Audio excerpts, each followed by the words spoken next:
दूसरे दिन ब्राह्म मुहूर्त में उठकर तथा नित्यकर्म और संध्या उपासना आदि निवृत्त होकर राम और लक्ष्मण गुरु विश्वामित्र के पास जाकर बोले, गुरुदेव, कृपा करके हमें ये बताइए कि राक्षस यज्ञ में विघ्न डालने के लिए किस समय आते हैं।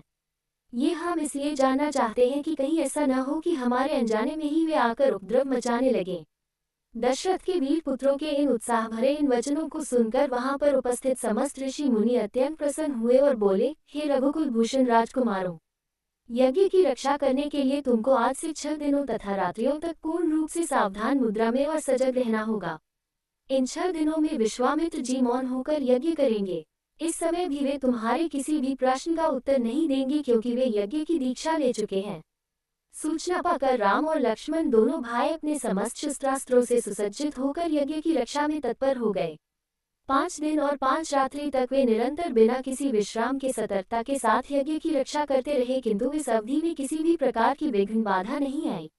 6वें दिन राम ने लक्ष्मण से कहा, भाई सौमित्र, यज्ञ का आज अंतिम दिन है और उपद्रव करने के लिए राक्षसों की आने की पूर्ण संभावना है। आज हमें विशेष रूप से सावधान रहने की आवश्यकता है।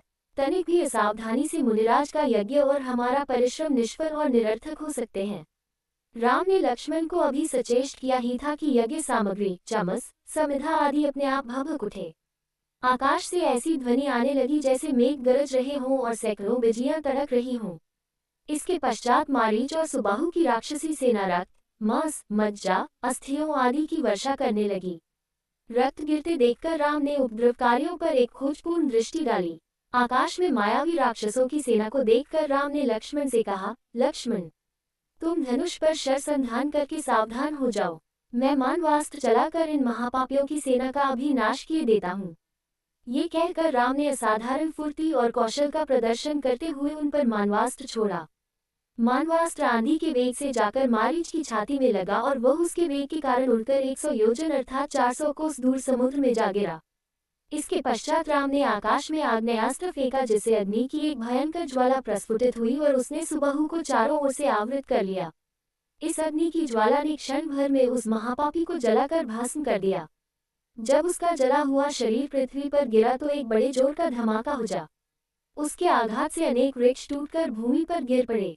मारीच और सुबाहु पर आक्रमण समाप्त करके राम ने बचे खुचे राक्षसों का नाश करने के लिए वायव्य नामक अस्त्र छोड़ दिया।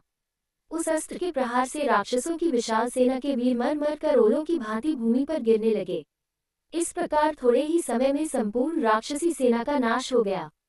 चारों ओर राम की जय जयकार होने लगी तथा पुष्पों की वर्षा होने लगी। निर्विघ्न यज्ञ समाप्त करके मुनि विश्वामित्र यज्ञ वेदी से उठे और राम को हृदय से लगाकर बोले, हे रघुकुल कमल, तुम्हारे भूबजल के प्रताप और युद्ध कौशल से आज मेरा यज्ञ सफल हुआ। उपद्रवी राक्षसों का विनाश करके तुमने वास्तव में आज सिद्धाश्रम को कृतार्थ कर दिया।